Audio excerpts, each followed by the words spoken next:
Ravi de vous retrouver pour une nouvelle émission de marché. Soyez toutes et tous les bienvenus. Très heureux d'être avec vous ce matin et on va parler du Nasdaq aujourd'hui avec la cassure de ce niveau important sur les 22 100. Mais comme d'habitude, on commence tout d'abord par une petite revue des marchés financiers et de son actualité avec le bel article d'Anthony Bondin. L'Europe brille, en tout cas en bourse. Effectivement, il semblerait qu'il y ait un petit décalage entre ce qu'on peut observer du côté de l'actualité géopolitique et des marchés financiers. Alors qu'est-ce que nous dit l'article? Rapidement, déjà, les indices européens ont plutôt bien performé hier par rapport au contexte assez incertain du marché. On a le CAC 40 qui a gagné modestement 0,1 point. C'est pas là où ça a beaucoup bougé. Je rappelle que Wall Street était notamment fermé hier, mais c'est surtout du côté du DAX qui a quand même performé de 1,3 points. Alors hier, je disais aux membres vous savez, sur mon émission du lundi, de plutôt rester à l'écart et d'éviter de trader ce type de session, car quand il n'y a pas les Américains, généralement il se passe rien en Europe, eh bien le marché fait mentir. Comme quoi il faut jamais avoir des convictions à 200%. Donc encore une fois, c'est plutôt un cas rare. Mais effectivement, on a vu le DAX s'envoler à plus de 1,3%, notamment par la montée en puissance, comme vous le voyez. Et ça, c'était un élément qu'on s'était dit, c'est que les entreprises européennes, autour de l'armement, vont pouvoir profiter de ces événements qui sont en train de se mettre en place. Vous savez, les discussions autour de la présence américaine dans les conflits et la place de l'Europe. Donc forcément, les États-Unis ayant mis un petit coup de pression aux Européens, eh bien, il y a probablement des volontés d'investir un peu plus. Et donc les entreprises concernées directement par la production et la fabrication d'armement vont bien évidemment probablement profiter d'une demande supplémentaire et donc afficher les bénéfices en hausse. On a dû plus 14,5%, plus 14% pardon, sur Rheinmetall par exemple. Au niveau des tensions géopolitiques, puisque c'est abordé également dans l'article, Washington et Moscou continuent de négocier donc sans l'Europe. Les discussions sur la fin du conflit en Ukraine s'ouvrent en Arabie Saoudite, mais l'Europe est écartée. Donc ça peut avoir un rôle sur les marchés financiers, on verra comment ça réagit. Trump applique un petit peu sa stratégie habituelle, c'est de pousser l'Europe à organiser et à financer sa sécurité, surtout la sécurité de l'Ukraine, avant de l'inclure dans les négociations. Du côté des banques centrales, on a eu un discours important de Christophe Waller, qui est vraiment un membre de la Fed qui est plutôt très écouté.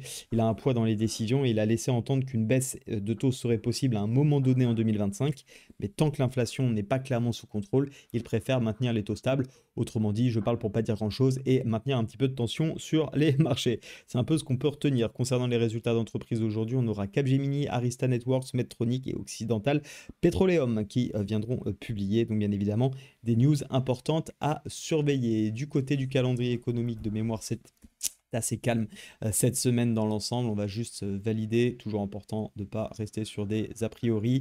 Oui, effectivement. Ah oui, alors on a le fameux discours de Donald Trump aujourd'hui, dont on n'a toujours pas l'heure qui reste estimée. On verra un petit peu ce qu'il en est et on fera attention demain aux minutes de la fête et vendredi au PMI Service, qui seront les principales news que je vais surveiller de mon côté. Retournons donc sur nos super graphiques avec notamment le Nasdaq qui continue de poursuivre sa tendance haussière pour le moment. On voit qu'après une grosse phase de consolidation depuis le début de l'année, on avait un énorme range, on en a beaucoup parlé. Ça y est, on est enfin en train de sortir de ce niveau-là. Alors attention, et je vous invite à de la prudence dans le sens où oui, on a une cassure ici qui s'est effectuée vendredi, donc c'est plutôt assez satisfaisant. Moi, mon objectif, c'est d'attendre pourquoi pas une petite correction ici et d'essayer de trouver un joli achat. Les objectifs, quels vont-ils être? Pour du petit swing ou en day trading, parce qu'on peut très bien jouer aussi la continuation haussière, mon niveau, c'est très clairement les 22 500. Allez, si on veut faire plus propre, 22 415, mais c'est clairement l'objectif que je vais aller chercher dans le court terme. Sur le moyen long terme, si je veux prendre un gros swing suite à la sortie de ce range, tant qu'on n'a pas de retournement de tendance, eh bien mon objectif, il est assez clair, il est assez net.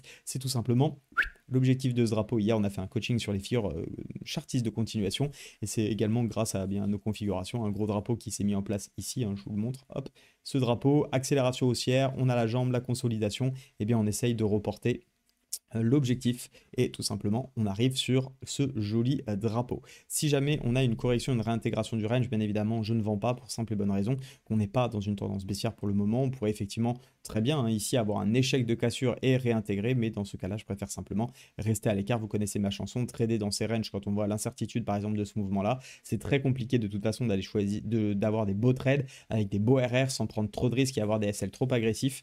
Donc le résultat est tout simplement qu'on évite pour ma part de trader. Donc mes plans, je les répète, c'est tout simplement d'essayer d'acheter au plus près de cette zone des 22 000 sur un signal pour aller chercher dans un petit swing ou pourquoi pas en day trading aussi dans la continuation de tendance la zone des 22 418. Honnêtement, je préférerais avoir le rebond plutôt que d'aller chercher un petit day trading pour la simple et bonne raison qu'on risque d'avoir des SL, encore une fois, très très très agressifs.